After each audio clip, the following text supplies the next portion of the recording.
This is WZR. This is WZRD Chicago 88.3 FM. And we have with us at WZRD Aicha Sharif of Rocket Club Academy. She's the dean. Welcome, Aicha. Am I pronouncing your name correctly? Yes, you are. Good morning, Trudy. How are you? Very, very well, Aicha.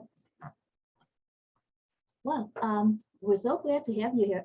And by the way, the Wizard DJs, so we try to remain anonymous while we are on the air. So, but it's not a big deal, but that's the tradition. No, I'm sorry. Okay, good No, morning, no anonymous problem. person. Okay. Well, first of all, how did you come to serve as Dean of Rocket Club? And please describe Rocket Club Academy for our listeners. Absolutely, and thank you so much for having me today. I became the Dean of Rocket Club over the years. I joined straight after COVID had hit, and the academy was trying to pivot from having its own locations in New York and New Jersey to a virtual program. So I joined March 2022 as an executive consultant for the executive team, really trying to figure out how we can continue to help our members. The Academy is a STEAM and certification program, a STEAM entrepreneurship certification program for children from 7 to 14 years old. This is an after-school program that's first and unique in the sense that we introduce children to the latest technologies, and we use entrepreneurship as a creative vehicle for the children to learn about these topics. We use entrepreneurship for them to use imagination, creativity, learn about the business world, but we believe art is a very important aspect of learning about science, learning about technology, math, and engineering, and imagination is really at the core. Imagination and curiosity in any child is very unique and superior. And we utilize that and we really focus on that to introduce them to topics they wouldn't necessarily hear about at home or at school, like cryptocurrency and the blockchain, NFTs, the stock market, real estate investing. It really varies. And this is an after school program, so the children really have the ability to expand their horizon. If they're doing sports, that's fantastic because we believe sports is another way of building their confidence. They can also do STEM and make it fun and interactive and engaging for that age group. Well, you also mentioned art, and how do you weave art into the equation of technology and business for the kids?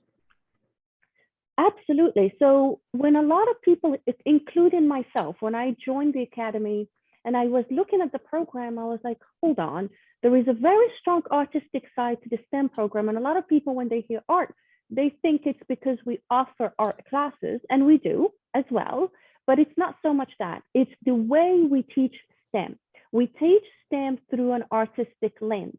And so if you've ever taken drafting classes in high school that are art basically, or if you've ever taken an engineering class, or went to a lab and looked at an equation or at a formula and started creating, there's a lot of art in that. There is the creativity process, which is what the art is in general. It is basically looking at a problem, applying a new solution to it, and that's innovation. Innovation isn't always about bringing a new ground and completely new product to the market. It's also looking at what we have currently and improving it. And that's an artistic way of imagining what the world could be. It's the imagination. And that's why I believe the movie industry, for example, is very scientific, but it's art, because a lot of the sci-fi movies predict the future. And these are artists who are putting these things together. They might have some STEM background. A lot of them do have STEM background, but they're using their imagination. The way we deliver the curriculum is very much using a creative lens, is very much using storytelling, is very much using what does the child imagine, and that's the art in the program. So we really think that we can teach a 7-year-old anything if we put it through their imagination, and if we add a storytelling element And if we also add a level of creativity where they can take that concept and apply it to their day-to-day life, which is what we call passion-based learning. A lot of schools out there, they use inquiry-based learning, which is kind of an IB program. They focus on different topics on a different quarters. They also use project-based learning. So we took both inquiry-based learning, project-based querying, and put it together in a new concept, calling it passion-based learning. So we really focused on capturing the imagination of the child and letting them take that concept that we teach them and apply their creativity to it. And that's where the art comes into STEM. So you are actually bringing out the artistic perspective of the child, not exactly inculcating the perspective into them, maybe guiding them a little bit, but you're trying to bring their innate artistic perspective into what they're doing? Absolutely, and it's a little bit of a Montessori philosophy as well. I believe in that. That's actually one of the books I'm reading right now about Maria Montessori, really trying to tap into her process of how she came up with the concept. But she believes the child has all the intelligence they need. For us, it's about helping create the environment where they can discover what those talents are. We can't leave them alone and imagine that they will, or believe they will completely find their way on their own. There's a lot of guidance, but that guidance is really just letting them discover what they're passionate about, letting them take away the learning they want to take away. So today's conversation with you, we will have many listeners who each will take their own interpretation of what I'm saying. And so that applies to adults as well as it applies to children. Every child has their own character formed by the age of 7. They have their own interpretation of the world. It's our job to just expose them to many more topics and to let them lead. If they want to really dig deeper, we provide them with all the resources. We can give them one-on-one advisory meetings. We can give them a community access where they can join and explore their interests even more. And at the heart of that is really the one word that's very big in psychology is mastery. We want them to feel like they can master a skill. And it's really also based on the strength finding approach. They have their strength. We just want to build on that strength.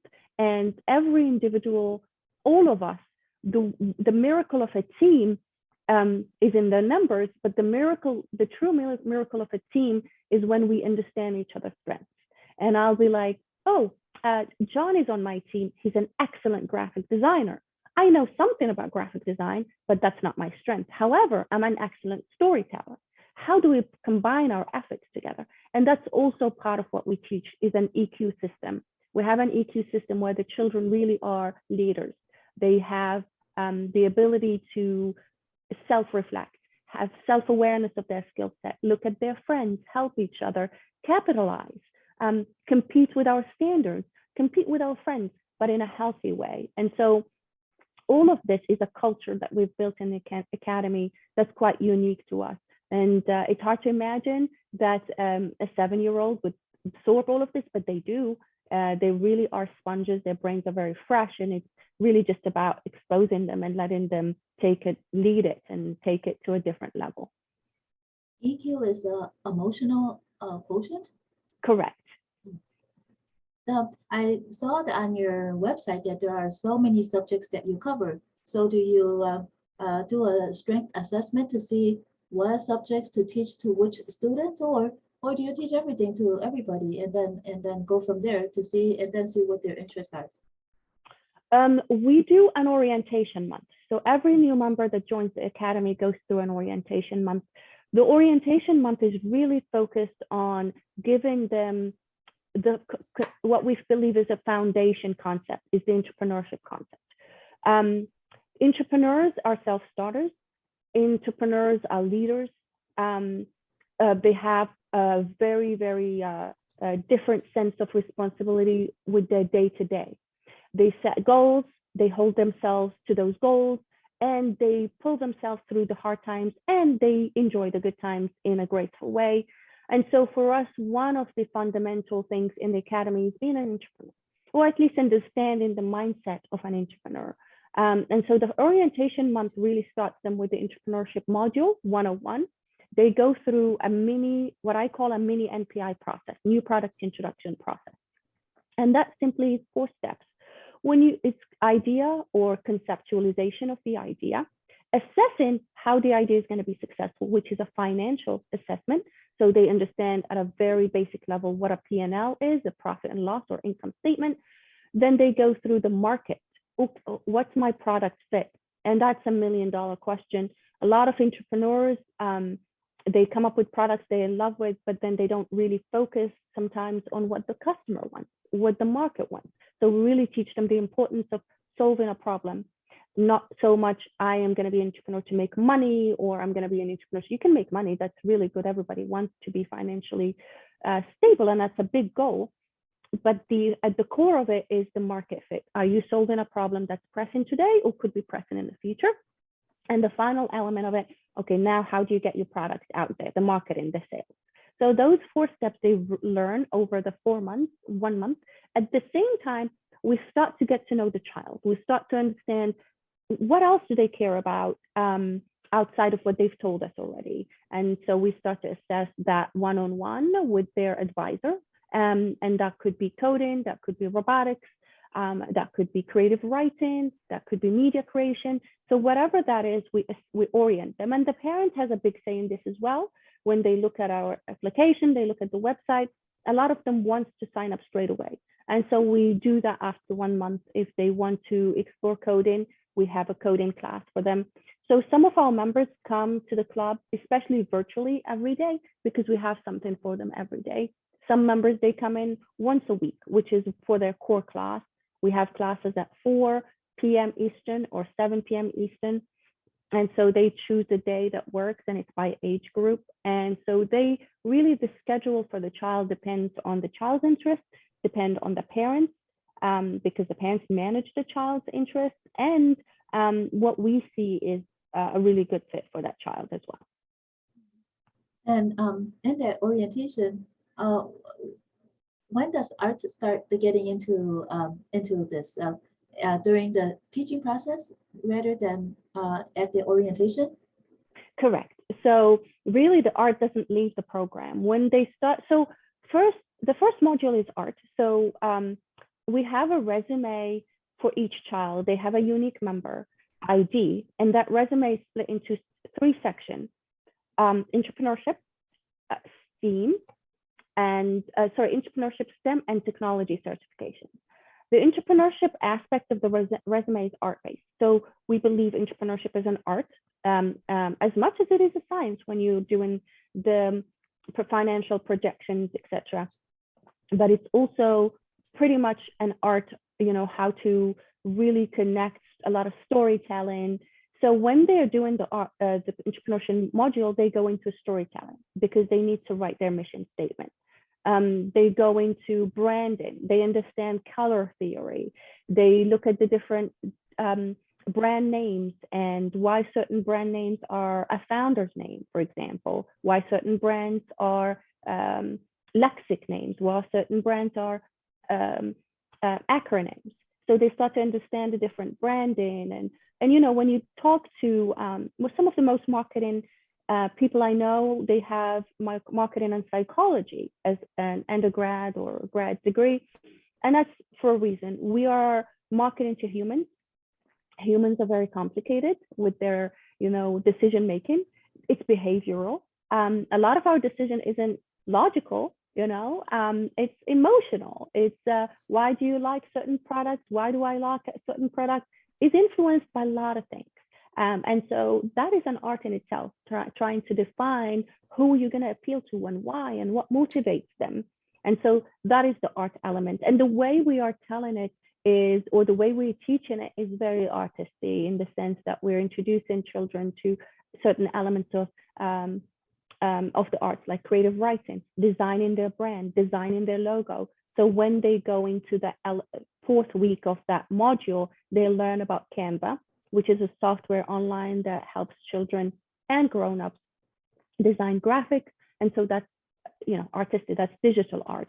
And so they really dig into a software, learn about how to design in it, but also learn about, implementing their creative elements into that design. So it's a combination of the both, introducing them to the concept, but through an artistic lens. Mm-hmm. I saw that some of the subjects were even included real estate. So are there many kids, and what kind of circumstances would would a child be interested in real estate? That's a really good question. I thought that as well, and it's passive income. It's under entrepreneurship. When you create money and you become a successful entrepreneur, what do you do with your money? There are two avenues. There are many, many avenues, but the most common avenues that we hear about is investing in the stock market. And that's why we teach them about the stock market. And the stock market is also a part of it because, we teach them about IPOs and how these different stages of companies by raising money. And how do you value what's the value of your company? How do you do that? So it's the number of shares times the value of your shares is your market cap or company capitalization. So we teach them about that, and that's why it's important for them to know about the stock market.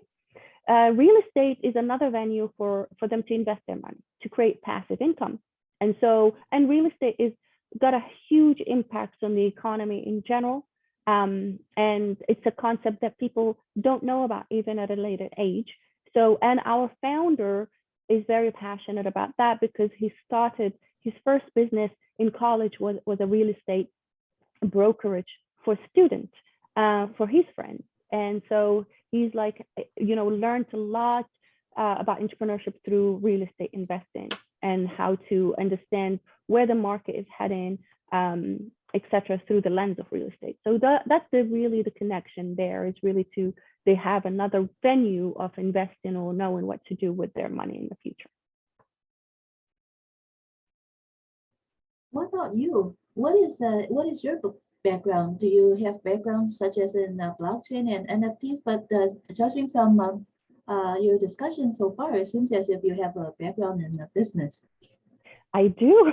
I do. So I actually don't have a background in NFTs or blockchain because when I went to college, blockchain and NFTs were not a thing yet. So I have background in business marketing and international business. I have an MBA in project management, master's in international business, and I worked for 3M in England for 6 years, focusing on different industries, automotive, aerospace, but in the marketing department. And when I was at 3M, I actually headed a STEM program for high school children. So we would host high school children in our community and introducing them to the innovation centers in 3M, which is one of the most innovative companies, has been in the business for 120 years, and they do sustainable innovation. But one of the unique things about 3M that is very, very, is now that a lot of big companies are starting to use entrepreneurs, where they are really allowing each business function, especially if you're a big business, to act as their own business, to act as a small startup, because innovation starts through iteration. You cannot have rigid processes where you are planning for a year ahead or giving them a budget based on what the top management wants them to do that year. Innovation starts at the grassroots level. Innovation starts with the engineers in the lab who have the free time and money to play, to have fun. That's how innovation starts. And so 3M did that very well. And we really did a very good job at reaching out to all the schools around us, where we were in Bracknell, which is southwest of London. And that was the headquarters for the UK and Europe. So it was a big center, lots of money, lots of labs. And I was involved in the program by exposing children to STEM. So I was always very much into introducing the kids to STEM, entrepreneurship, anything new at a very young age. And then I moved to the US. And since I moved to the US, I've been in business. I've been consulting for small businesses, and I consulted for nonprofits for 4 years for free. because I really wanted to give back, and I wanted to see how we can actually all come together as a community and just create innovative solutions. And, you know, again, it could be just a new way of branding, a new way of raising money. So as I started to work with Rocket Club, I myself started to learn a lot of new topics. And so I started to learn about the blockchain, started to learn about cryptocurrency, started to learn about NFTs and how they are really changing the landscape right now for artists. And that's important. I think creating equity is at the back of the truly why cryptocurrency or digital currencies are created, is really to decentralize the system. And same thing for NFTs. Really, the artists now have a bigger say in royalties, in controlling their work, in creating revenue streams, in being entrepreneurs that can sustain themselves independent of the auction houses and independent of the network that's so complicated behind the industry. And so the equity of the technology brings equity. I mean, if you think about it, the internet itself has revolutionized the world. The next element of the internet is the metaverse. And so we teaching the kids, our kids, about metaverse in January. And, you know, we're learning. I didn't know a lot about the metaverse, but now I'm going through the learning process. So that's the beauty. Just like a child, I myself am learning a new topic every month. We dig in deeper. We're creating a curriculum. We're talking to experts. And most importantly, we are gamifying it and making it so a child at 7 can really understand it. And that creates muscle memory. I really believe that just like a child wants to learn how to play soccer, they start at 4 or younger sometimes, they really need to be exposed to topics like this very young, because their subconscious is what learns. And once you have that as a concept in your head and your mindset is set from a young age, the odds are you're not gonna change when you're older. It's more difficult to learn a new mindset when we're older than it is to learn it when we're younger, just like languages. And so we believe entrepreneurship is a language. Code and robotics, they're all languages. So it's harder for me to learn, but it's a lot easier for the kids. So metaverse is actually the digital universe. Is that what meta universe is? Correct. So the meta really, the metaverse isn't new. It's been happening for 20 plus years. I think now with the virtual reality becoming more and more accessible in terms of you can buy a VR headset at $200 instead of the $1,000 a few years ago. Now it's becoming more, brands can reach the masses through that technology. And so now the shift is now, let's invest more. And the metaverse simply means you have an avatar. So my name is Aicha, I'm 37, I'm this height, I'm this weight, I like to dress like this. I'm going to create an avatar and I'm going to live in this digital world. We don't know what that could mean in the future, but my prediction and a lot of people's predictions is that we're going to be shopping with our friends in our world, in our favorite brands. And we're going to be, e-commerce is going to be all digital. And you can imagine yourself going down the aisles of a grocery store and you can see yourself picking fruits and vegetables and doing it all from home. And you're doing it with your friends. And you can do that. You can go to the movies. You can do a lot of, it's experiences. It's basically taking your reality and experience it in a digital world from A to Z. And so that's why when Mark Zuckerberg says metaverse is the future of the internet, we're going to be next level now. Instead of staring at a screen, we're going to be inside the screen. We saw that some of the kids were arranging props for photographs in order to create your NFTs. Is that what was happening in those videos there on your website? Yes. So so in Chicago, it's our 3rd physical chapter in the country, and we're starting our first classes January 3rd. And so as we were starting to talk to parents and get children into the program, I put together an event in November. And that event was really just to give back. It was all these members who joined, and I wanted to bring them together, have the team introduce them to the team. So we did an event where we brought all the kids together, and we we taught them about some of the things that we teach. And one of them was NFT. And so a lot of our kids designed their own NFTs. And then we put all those NFTs together as one, and we sold them. We minted them, and we put them on OpenSea, and we raised $5,000 for all the schools they go to. And we divvy that up equally between all the schools. And it really was a way for the children to learn how to also be part of a community and a bit of social entrepreneurship and how to give back. And it's a really good PR campaign for us. So there's that element of that, how do we reach the parents that are going to be interested in our program? We want to show them through actions rather than tell them this is what we do. The $5,000 was donated to what again? The $5,000 was donated to the schools that the children go to. Oh. So all the schools that the children belong to, we divided that up and we sent it to either the friends of that school. So every school has a fund where they develop STEM or they actually improve, get supplies, etc. So we did that for those schools in particular. And these were the schools where the members would go to? Correct. And so we have schools from around Chicago. We have Ogden, we have we have William By, we have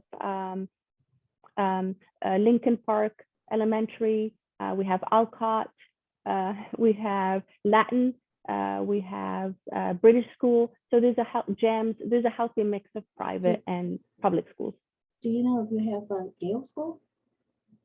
Gale? Yeah, Gale from in Rogers Park. No, we don't. But maybe in the future. Maybe in the future, absolutely.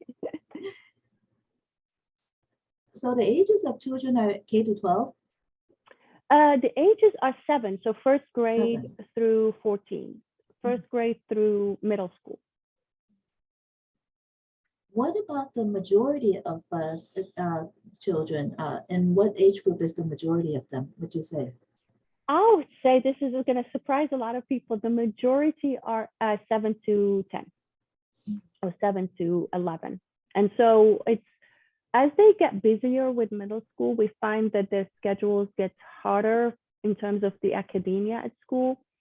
And they're less open in general. Kids above 12 or 11, they're less open to these topics or new things in general.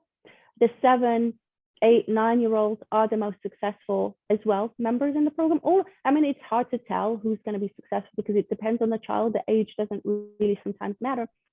But in general, as a general rule, what I'm seeing is 7, 8, and 9-year-olds sense of wonder and sense of curiosity, and they have no limiting beliefs. You can tell them, you could be the next US president, you could be the next biggest celebrity, you could be the next inventor that is going to basically change how the world looks. They would believe you. They don't really, they don't have any social conditioning yet, with you can and can't.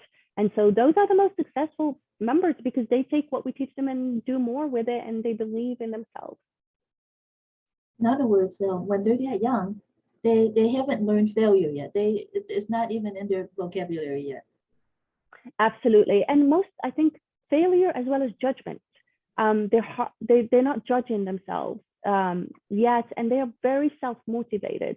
I don't think I've ever met a 7-year-old who isn't self-motivated. They might not be self-motivated about school or something, but they are generally speaking self-motivated about something. They play all the time. And that play is what we want them to continue to do, is play, have fun, and learn. And so, yeah, interesting. We really believe there is no failures. We believe there is learning. Some of the learnings are painful, but it's not a failure. And we don't learn if we don't try. And so the fear of failure is what cripples a lot of people and stops them from learning. And what about when you assess during orientation? Do you ask the kids what kind of toys, what do they like to play with, and then jump off from there? Yeah, we do. So we do have an onboarding questionnaire. And the onboarding questionnaire is simple. 3 questions for the parents about their child, or for the child if they're there, is what do they like to do outside of school? Do they have a burning dream that they talk about? Like, I have a 7-year-old, and she doesn't stop about, or many times she's also worried about being an artist and what can she do to be a successful artist. That is her burning dream. And the third one is, what are their superpowers? Day to day, what do they do? This could be simply, simply, it's difficult, baking, singing, painting, tidying up. They do something day to day without you asking them. That's just what we call their superpower. And so maybe a child is playing with Legos every day, creating things. That's their superpower. So we want to know what those are, because our strength-based learning, we really need to build on that. How did the Rocket Club find the founding members in New York? What was the second city, and how did you find the founding members in the Lincoln Park in Chicago? Yes, so we've been running virtually for over a year now, since COVID started. My goodness, coming almost to 2 years. And when we started to look at again, we are preaching what we teach the children. We're constantly learning and pivoting. We realized our members also want the in-person experience as things started to open up and the vaccine became more common. And so we opened our first physical location was again open November in New Jersey. A lot of our members in New Jersey were the virtual members that stayed with us. Either they were in person before COVID and stayed virtually. They decided to go back to in-person, or referrals, so friends of friends who've heard about us and they want to join, or they found us on the internet. We do run some ads, we do some marketing. And so either people who found us through that, or most of our members are actually recommendations or referrals from friends. Then we decided to open New York, and that's Manhattan in Columbus Circle, New York. And same, a lot of our members came from the virtual program. They decided they wanted to have some of the experience in the in-person location. The virtual and the in-person are the same curriculum, so they're learning the same stuff. The only difference is in person, it's 2 hours, and the second hour is self-paced robotics right now. In the future, we want to introduce another set of classes where the second hour is art. We did a survey with our members. We wanted to know, based on this pivot that we want to focus on, which is passion-based learning, we did a survey with the children about the top things they love to do. And sports came as number 1. Number 2 was art. Children love art. And so we want to actually do the same concept where we teach the first hour about metaverse or crypto, and that changes every month, but the second hour is their major. So it's a major minor. The second hour is either robotics or art, and they get to choose. And the other reason why we want to do that is we attract more boys than girls right now. And that's because the nature of the classes, with the second hour being robotics and Legos, it's naturally, I don't know why, but more boys play with that than girls. So we want to attract more girls. We want to introduce STEAM and STEM to more girls. So I think the art is going to level the ground for all of the children, regardless of gender. And it's more, what's the word? It's easier to do even at home. You know, you need a big Lego kit to get into advanced Lego building and robotics, but you really don't need a lot for art. So even children who can't afford, the Lego pieces, they can afford art supplies. And we have a scholarship fund that helps children who can't afford the program through the virtual program to apply for sponsorships. And also, if they are not able to get the supplies, we want to help with that. It's more difficult for us to help with the robotics because it's just really, really expensive. But we can with the art major. The Lego sets, that's the expense, right, for the robotics? Yes, it's about $500 or more, and it's going up. And so we provide that in the in-person. So every child has their own kit, and they build their own build, and it's self-paced. And so with that curriculum is proprietary to us, and we've built it. And so that is part of the curriculum, and there is no extra fee for it. And so the members who pivoted or changed from virtual to in-person primarily wanted that social aspect of being in person. It's hard to do that virtually. And kids, once they have a lot of sensory learning experiences to explore. So they need to touch, feel, talk, converse, and that's easier in person too. So most of the in-person involves the robotics then, and most of the robotics involve more boys than girls. Correct, yes.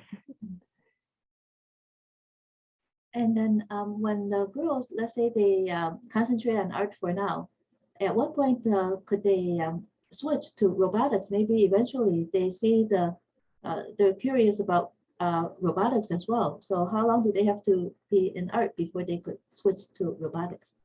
So that's a really good question. I want it to be both. My idea is to every 3 weeks. So if they're an art major, they do 3 weeks of art and then 1 week of robotics. If they are a robotics major, they do 3 weeks of robotics and 1 week of art. So I want it to be a bit of a hybrid, although they're not coming in for robotics as their main hook or the main thing they care about as a child. We will take care of making that profile switch on them in a very fun and introduce them to robotics. The idea is to make the parents' job easier to get the children excited about the program.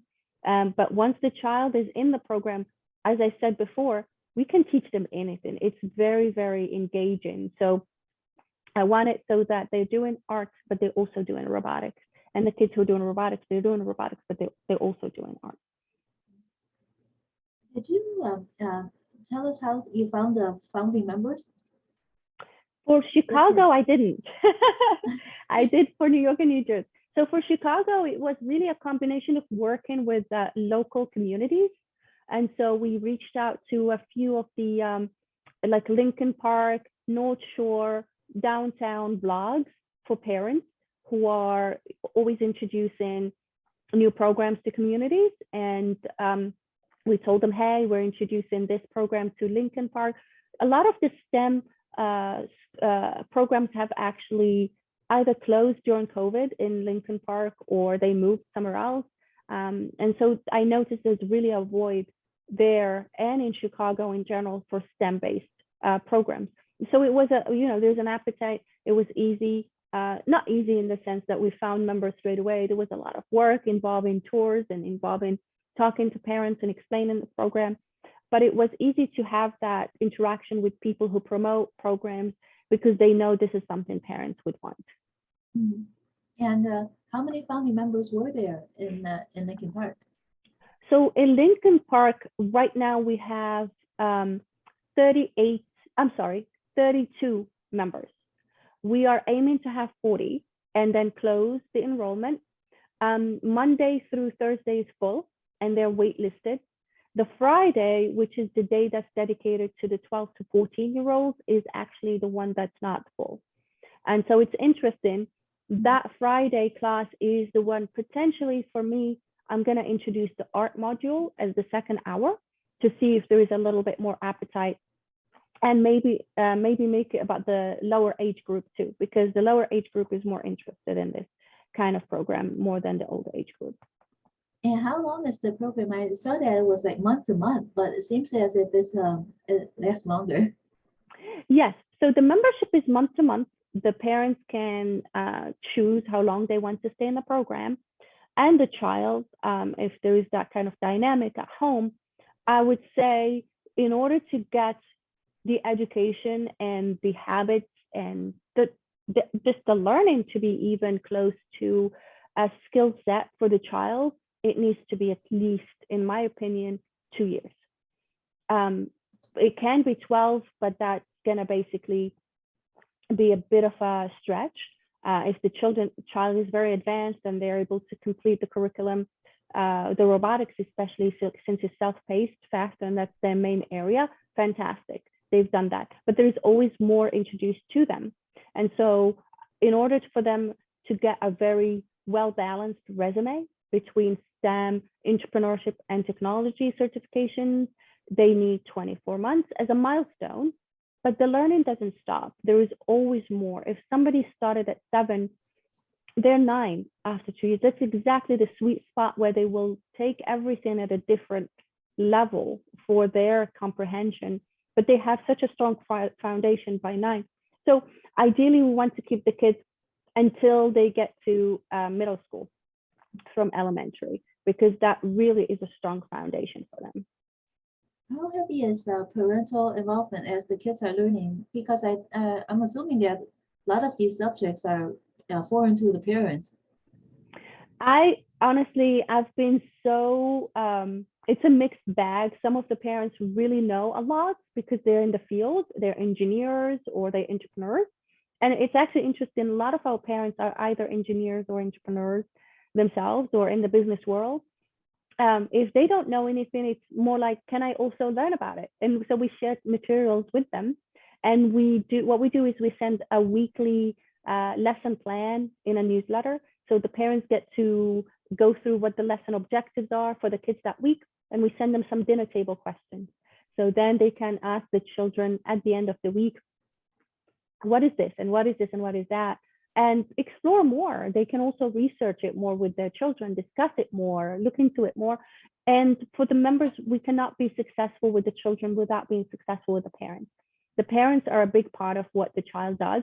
And when they launch a business as the first module, the parent automatically becomes their COO. They're in charge of operations. They're in charge of logistics. They drive them to places. They help them get materials, whatever the business is, right? The parent finances some of that business as well. So the parents are really, really a big part of it. And the most successful kids we have are those parents who really are super curious. They want to learn as well, and they are supporting their child's involvement with us. So are most of the parents that in engineering and robotics, are they on those blogs? Because you got a lot of the founding members from those neighborhood blogs, North Shore, etc.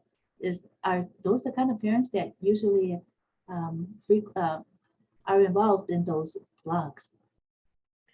Yes and no. I think it also depends. Sometimes the parents aren't really in that field, or they don't have a background, or they don't work in the industry, but the child is interested.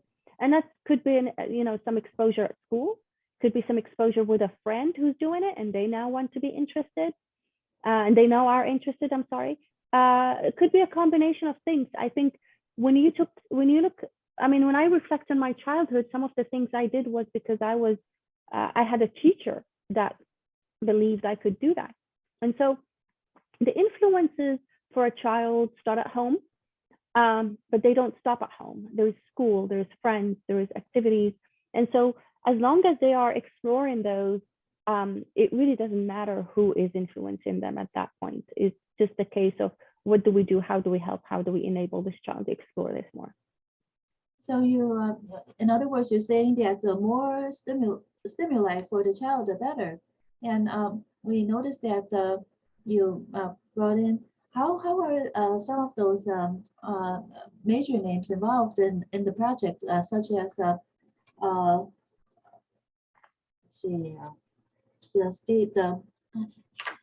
Apple co-founder, Steve something? What is that? Yeah, Steve Wozniak. Yeah, Wozniak. Absolutely. Yes. So a very interesting story with Steve Wozniak. He is actually involved in education and STEM education himself. He has a K-12 program called WZRD, and they basically, I believe it's a nonprofit, I'm not sure, but it's a B2B, they help develop curriculum for a lot of their partners. He has been following us and being supportive, and through our founders network and through the industry, the fact that we're both in the education industry. We've had his VP of products come on and do a forum with our kids. He's been very, very supportive of our academy. And then we would reach out to these people who have come on board and spoken to our kids, and we would send them success stories quarterly of our members. And these success stories then invoke some interest from them. So one of our success stories was one of our founders, one of our members, he actually he started a business called, it's a cookie business, and it really did well, very unique story. And we shared it in the Leo, yeah. And we shared the story with all these founders and supporters. And then we heard back from Steve Wozniak through a video. He really wanted to just support him, tell him that he's doing really well, and especially that he made a cookie named after him. was cookies. So he wanted to just reach out personally and thank him for that. And he made a video for Leo to. Yeah, he made, yes. It's So inspiring. So it helped to boost the sales. How do you know how much sales it boosted? I don't know the latest on Leo's sales. I definitely, when I saw that, I want to find out myself. So I'm gonna have to reach out to Leo's parents to see how his cookies are doing and what's the latest number. And these are NFT cookies, or are they actual edible cookies? Oh yeah, they're edible cookies. He's got his business up and running. It's called schmackery.com, and really, really cute. He's very dedicated to it. So yeah, edible cookies, very much ready to go. And what does he do with the proceeds? We noticed that a lot of these proceeds were donated to such as Coldwood Clossy and St. Jude's Hospital. What about Leo's profits? I don't know exactly if Leo is actually sharing some of that with nonprofits. All of our members do. All of members have some nonprofits that they care about, and they do that. So I don't know, but let me see if I can find something quickly for him. Yeah, I think it's more so about being in the, just believing in his mission, which is creating something that's different and unique for his brand. Don't know if he's actually sharing any of the proceeds with a nonprofit, but we did that with the first robotics lemonade stand that our members developed in New Jersey. And they raised a lot of money, which was both decided, they voted. So we always tell the kids when we do a big project like that, they get to vote on which foundations they'd like to support. So for that particular project, our members voted to donate to Code with Classy. It's a foundation that was started with this supermodel. And the other one was St. Jude. And so it's always up to them which foundation speaks to them and what's the story that connects them to that. The Rocket Club was initially conceptualized by Alex Hodara, a finalist for this year's Ernst & Young Entrepreneur of the Year Award and the Forbes 30 Under 30 recipient. Can you give us some background about how Alex Hodara implemented Rocket Club Academy? And first, what happened between 2004 and 2018 when Alex held the technology competition? Absolutely. So Alex started his first business when he was 12. He really struggled as a child to fit in, and he struggled to figure out how he could fit in as a kid. So when he was a teenager, he started a business and suddenly realized he was doing something unique that gave him a lot of confidence and differentiated himself from his peers. And so that passion continued for entrepreneurship. And when he started his first business his second business was in college, which was the real estate brokerage to help his friends find better places to live in. And that was the need.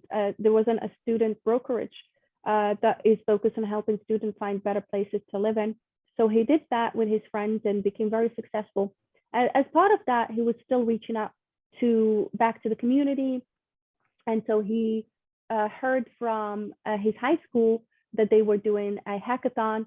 So he sponsored it and was one of the judges for the hackathon and saw a lot of innovation from these kids. For high school children in STEM, they build in things, they develop in things, they create in products. And one of the questions he asked during that interaction with the children was, what's next? Once you've got this product, what are you going to do next? And none of the children had an answer as to what are they going to do with their innovation or their product. And then the idea came about for entrepreneurship, especially in STEM, how do we combine the two? Like you have these interesting innovations by children, but they don't know how to sell their product. They don't know what to do with it. And so taking that next step is very important. So he started researching a lot of programs out there to see if there is a program out there that's doing this already so that we can actually support it. There wasn't anything like that out there. And that's how Rocket Club came about. He started Rocket Club with the mission to give the children that one unique platform where STEAM and entrepreneurship come together. What was his first business? Alex Hodara. Hodara. Yes. When he was 12, he imported microchips poker chips. I'm sorry, poker chips from China, and so he would, and then it evolved into cards and different games, and he started his first store on eBay. Learned how to do that, and then he was selling products on eBay. Maybe some of the gifts that I bought for some kids for a project, maybe they came from him. It sounds like the same kind of product. I know. We did a lot of shopping on eBay too. Mm-hmm. And then what happened between 2018 and 2019 when Rocket Club Academy opened on February 23rd, 2019, and connected teaching kids cutting edge technology and entrepreneurship? How did Alex implement this project, the Rocket Club Academy? It was really a big learning process. When we started in New Jersey and we opened the first location, it was really focused on robotics. There wasn't a lot of entrepreneurship. There was projects that are focused on entrepreneurship with some kids, and that's how the Kobe hydroponics came about project. We would do field trips and we would work with the children one-on-one for their projects. We were not teaching them the concepts of entrepreneurship and the concepts of that we would teach currently at all. We were doing entrepreneurship, doing robotics as the full stretch, and then working one-on-one with the kids and introducing them to, if they have a project, we would help them. And so the format has changed a lot, and now we can actually have a more of a macro approach to it, and then work one-on-one with the children who want to do more with their businesses. At the time, the macro was robotics. That was the overall curriculum. And then we would do one-on-one with the kids. And so that had how Kobe developed his hydroponic product and launched it. We took him to Square Roots, which is a hydroponic farm that was founded by Kimball Musk, Elon Musk's brother. And he learned all about that through that connection. And we supported him one-on-one through business advisories to continue to build his business and launch his own hydroponic farm. So this is an actual hydroponic farm that grows vegetables and sells the vegetables. Correct. He started with focusing on her herbs primarily. It's very expensive. It's also quite time-consuming. And as Kobe started to get older and get into middle school, and his engagement with school was more and more demanding, he hasn't pursued it further, but really learned a lot about the engineering behind how to grow micro vegetables through that technology and the importance of that to sustainable farming. And what was the jump? What was he interested in the beginning? He definitely wasn't interested in hydroponics in the beginning, or was he? I think it was out of curiosity when we took them to the field trip to Square Roots that really captured his attention. And so it was just the inspiration. Again, we don't know what we don't know. And the children don't really know. Sometimes they come in with this vision and they already have an interest in something. Sometimes it's the case of they learn about that within the program itself. So it was a case of that inspiration and then continuing to explore that inspiration even more. And how do you find mentors for the children and their various projects? Absolutely. So we have a program or a community within the club called Rocket Club Live. And it's a live stream that happens every day at 5:30 p.m. Eastern. For that, we were very lucky because when COVID hit, a lot of founders, engineers, entrepreneurs were home. They had a lot of time. So we just reached out to them and say, hey, we're giving back. For 6 months, we were doing the program for free for our members to help with the COVID situation. We wanted to give back. So we introduced ourselves and we said, hey, we're doing this for free for our community. And it's for children, and they're going. I think our children that went through the pandemic they've gained a lot of wisdom. They went through I didn't go through a pandemic. A lot of grown-ups today didn't go through a pandemic. And so they are going to go through the hardest time of their lives, where they're isolated from their friends and family. There's the uncertainty, there's the fear. And we just pitched it. Do you want to come and talk to these kids about your story and give them something back, give them something to look forward to? And we just got some interesting, crazy people who came on board. We had the founders of companies like Netflix, Beyond Meat, Warby Parker, Casper Mattresses, Harry's Razors, Relativity Safe, Birchbox, Bobby Brown. I mean, the name continues with so many founders who said yes, and we didn't expect that. And it was because it's a moment in time where they felt, okay, I have extra time. This is a great cause to give back. These are kids who are bored at home or who just need a bit of a perspective and need to see their friends on a Zoom call. So it was a combination of the timing and the fact that we were giving back as well. How do the kids use that knowledge and mentorship? Do they find something that is along those lines and do something on their own, or what happens after they connect with these mentors?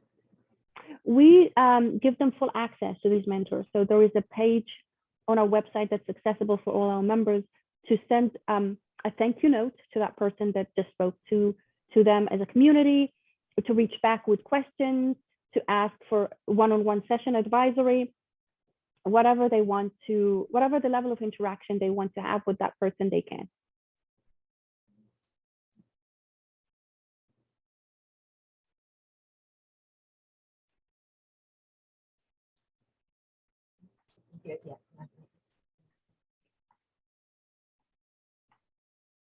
What differentiates Rocket Club from other youth STEM and STEAM organizations that helps Rocket Club connect with these industry leaders?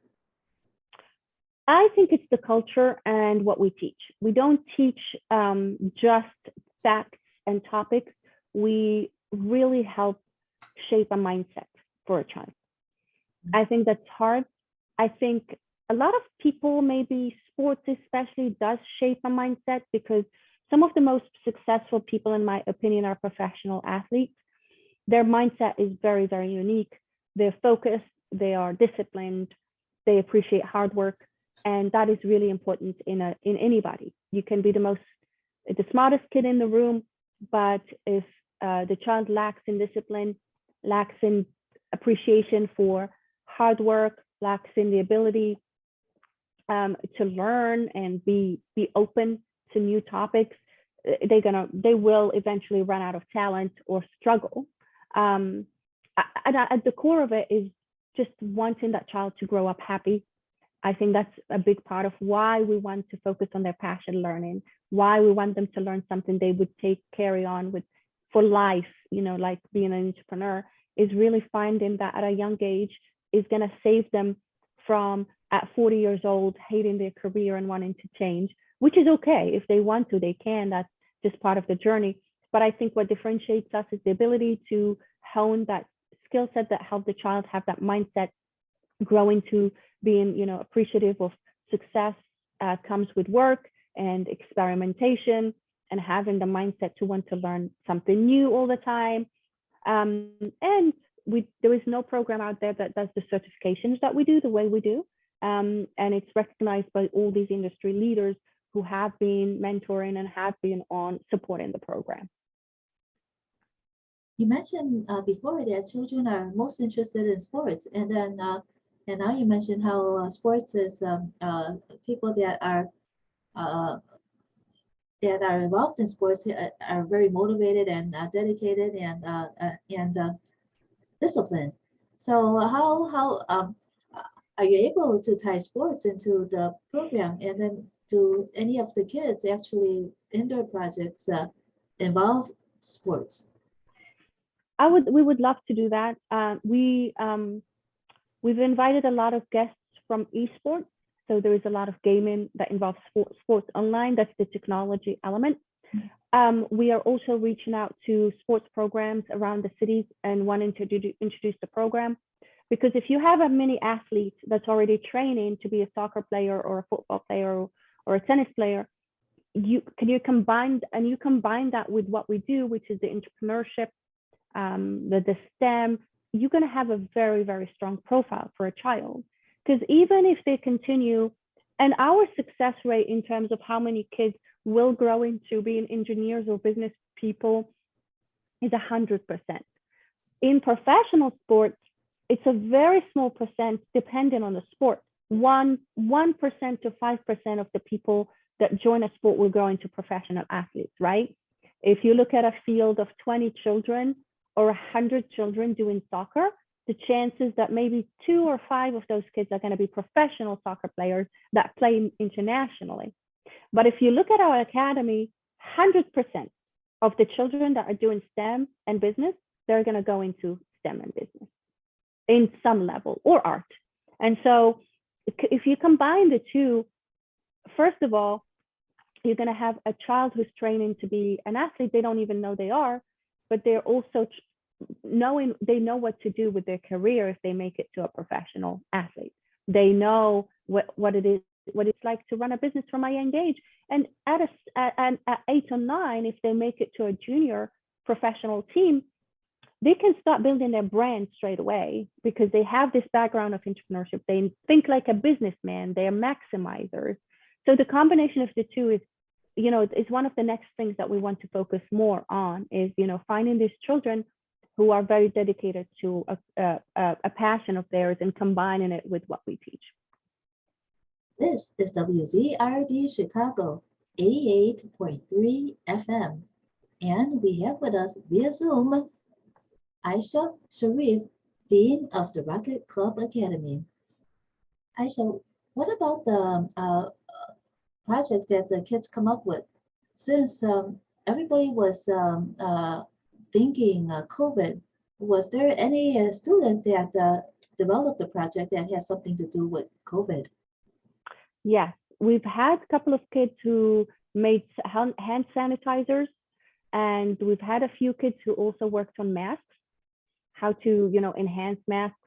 Those are the two main areas that I can think off the top of my head that the kids were inspired to do. We've had kids who developed schools or put together school supplies, just different initiatives to give back to children at school that aren't able to be at school, or maybe aren't able to access technology. But most notable ones is, hand sanitizers for children and face masks for children.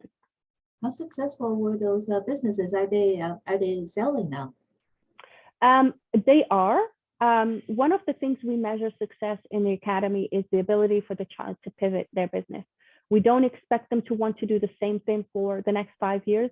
What we expect them to, however, to do is to constantly learn and go through the same process big products went through. When Facebook started, Facebook was a one-pager for school where kids that are friends sharing pictures with each other. Now, Facebook is one of the biggest technology companies in the world. They're in software, they're in products, they're in digital art. And so we want them to grow their business, even if they start as a very simple book seller like Amazon. What's the future? And that future can only become possible if they continue to learn and pivot and change their product. So some of them have changed their product, they moved into a different category.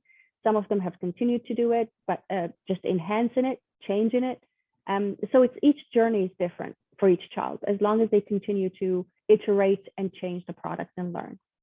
Do any of the kids recommend their friends to join the academy? Because since they're interested, usually they might have some friends who are kind of like-minded.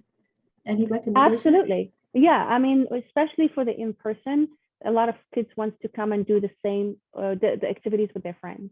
So there's a lot of that in the program. One of Chicago's star social entrepreneurs is Serene, age 7, the founder of Nature's Sky Clothing. Serene is in 2nd grade at Ogden International School and a member of Rocket Club Academy, the STEAM and Entrepreneurship after-school program in Lincoln Park, Chicago. How does Nature's Sky Clothing stand out from her fellow Rocket Club members' creations? So Serene came up with Nature Skies after we did the module Climate Science. She really learned a lot about climate science and the importance of preserving our planet and habits that we can adopt as consumers to help with that. And after that, we did the module about launching their business. And her inspiration was, I want to continue to help. And she's worried about the planet. And she wrote a Thanksgiving note as well. And in that Thanksgiving note, she added that she's grateful for the planet. And so it shaped her perception of the world.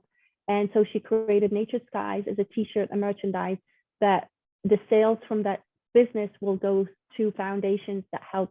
One of the foundations is 350.org, which is a nonprofit foundation that helps run initiatives, influence legislation, introduce education programs, just to educate the world of the number of CO2 emissions that can help prevent a disaster and prevent the temperature from rising at the rate that it's rising at right now. Do any of the kids become involved politically? Because, for instance, 350.org is trying to influence legislation. So do the kids start learning about politics as well? A little bit. We try to keep the program free from any political influences, but we also, when we taught climate science as a module, we showed the kids the data, right? And the ranking of what influences the trajectory of where we're heading with the climate change. The number one was education. People just need to get educated to know, because a lot of people don't even understand what's happening, and it's kept to the high scientific society to decipher this learning to the masses. And so education was number one. Second, number two was legislation. Governments, big governments around the world are the ones who can influence the most behavior. And so if you look at the most influencing, or the most compared to the individuals, it's the corporations that are producing the most CO2. And so corporations can change their habits, small things like working from home, so you don't have to commute every day, is going to affect how much CO2 we produce in the air. Small things that can have major impacts, and that's where the legislation comes into it. How we use electricity, how we produce, how much water we use when we're producing our products. All of that is really going to help add up to influencing the trajectory of where we're heading with climate change. Also, you mentioned that, in the website, it mentioned that there were 29 states that are involved in Rocket Club Academy. Does that mean that they have chapters there or partnerships there, or is it just students there that attend from those states, that attend virtual classes in the 3 main chapters? It's students. So we have a virtual program reach around the world. So we have members in England, Ireland, mostly English speaking because the program is in English, and the US. And so it's members who are residing in those countries.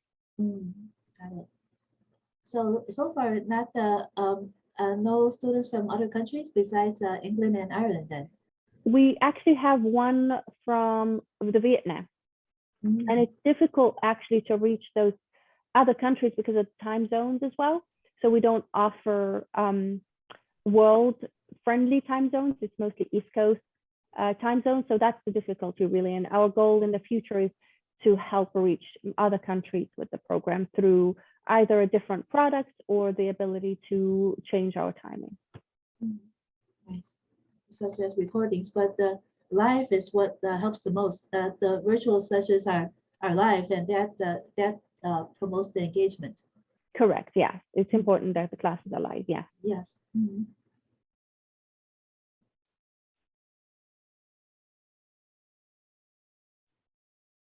Rocket Club Academy's staff is building the club they wish they had when they were kids.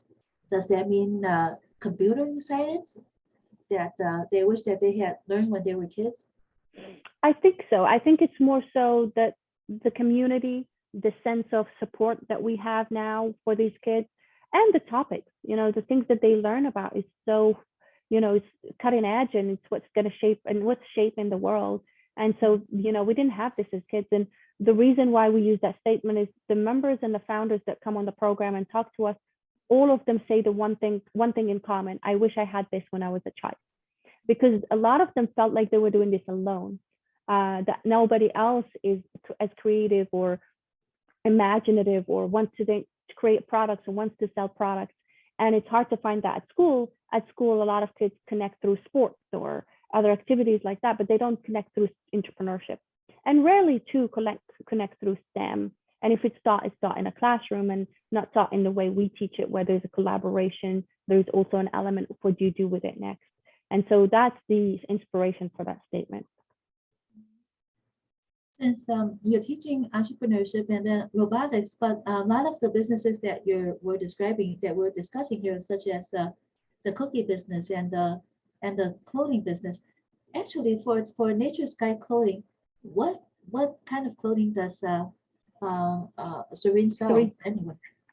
T-shirt. So now it's youth T-shirt. Oh, what kind of T-shirts again? Youth T-shirt. Youth for children? Youth for you. Okay, yeah. Awesome. I see.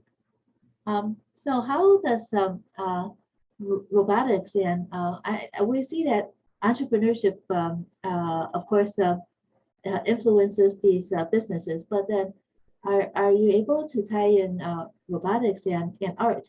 Is it art and marketing that you apply to these these children's businesses? Robotics is really the engineering element of STEM. And so the engineering is really where they are problem solving. They take a build and improve it. They go through 4 stages of the build, which is first the conceptualization. What are they building? Second, the execution. Third, the testing. So did the build do what it's supposed to do? And fourth, the modification or improvement. As an engineer, you're always perfecting, modifying, changing, improving. So we take them through the 4 steps an engineer goes through. They invent, they execute, they test, and they improve. I get it. That's basically the building blocks for entrepreneurship. So once they get their heads really deep in robotics, then they're able to apply those skills to entrepreneurship and then get into whatever they're interested in. Absolutely. Got it. Very, very nice. So how can what do you have any new Rocket Club topics that are in the works? You have an extensive list. I think I counted about 30 topics, but any new topics that are in the works? Yes, we have many topics in the works. One of them that I shared earlier was we will be teaching about the metaverse next month. And then after that, we're going to be teaching about biomimicry. And so we're always trying to introduce new topics. So metaverse is the latest because Mark Zuckerberg has changed the whole Facebook mission to, and the name of the company. So it's becoming more popular that way. And we want the kids to understand it straight away. And then biomimicry is the engineering. We again want to go back to engineering with the kids and teach them about how the inspiration comes to engineers when it comes to invention. And a lot of what we see invented in today is inspired by nature. So airplane looks like a bird, helicopters looks like a dragonfly, cars, it's the new camel or the new horse. So it's, and that's really like once you introduce any concept through that angle of fun for the kids, they will learn about it. So those are the 2 common next topics that we will be teaching. And we don't publicize anything beyond 2 or 3 topics at a time because it will change. Is Rocket Club Academy able to extend these opportunities for kids from our marginalized populations? Any other initiatives in addition to scholarships for Rocket Club Academy? Absolutely. We have scholarships available throughout the virtual program. So they can apply online. We have 100% approval rate right now because the fund is sponsored by Alex Hodara, who's the founder. And he's very much a social entrepreneur. He doesn't take any money out of the club. So he runs it as a almost nonprofit because he's not making money out of it. And he redirects all of the money to our members. So any member who's a full paying member, they are sponsoring a non-fully paying member indirectly. They don't really sign up to do that, but we use the money to help other members who can't afford it. And so they can go to rocketclub.com go to admissions, go to the virtual page, and check out the application there. They will see all the sponsorships brackets that are available. Okay, let's do a very quick WZRD community assessment with you. WZRD Chicago, being a nonprofit radio station, must be responsible to the community we serve. WZRD is mandated to file quarterly issues with the FCC on non-entertainment, community-focused programming. We like to assess the community for these quarterly issue topics with 3 questions. First, what is most important to you, Aicha Sharif? Most important to me is to provide an environment for children. When it comes to Rocket Club, is to provide a safe and nurturing environment for children where they will grow their curiosity and love for learning. That is very, very important to me. And grow up to be happy and successful. What is most important to me at a personal level is really to give back, to empower women, especially women and children, to have more opportunities in life. I think opportunities are important, but also being prepared, because luck is really about being prepared. And when the opportunity is there, you take advantage of it. So that's important to me. I'm a maximizer and I enjoy really getting to know people and helping if I can. Second, what long-term problem must we address? I think creating equity, creating a society where it's not about equality, it's about equity. Some people don't have the advantages other people grow up with, whether it could be trauma, it could be lack of resources. We need to provide, level the ground for children, especially that come from underprivileged communities that don't have the privilege other kids do, to catch up, provide the opportunities for them to catch up and believe in themselves. And a lot of it is exposure, is mentorship, and resources. And so for me, that's very, very big, because education is the way to level the ground for everyone. And finally, what problem must be resolved now? Goodness, I think now social, because of the pandemic, emotional support and social support for everybody, children and grown-ups together, knowing that they're not alone in this is really, really important. I think there's a lot of need for people feeling less isolated. And I think there's so many problems to solve, but I think at a minimum, we need to be able to reach out to each other, reach out to nonprofits, reach out to civil society to help one another get through this pandemic and know that we're going to be okay. Thank you so much, Aicha Sharif, Dean of Rocket Club Academy, for joining WZRD Chicago 88.3 FM today and describing all the good work that the Rocket Club Academy is doing for our kids. Thank you so much for having me. Have a great day. Happy New Year, and be safe.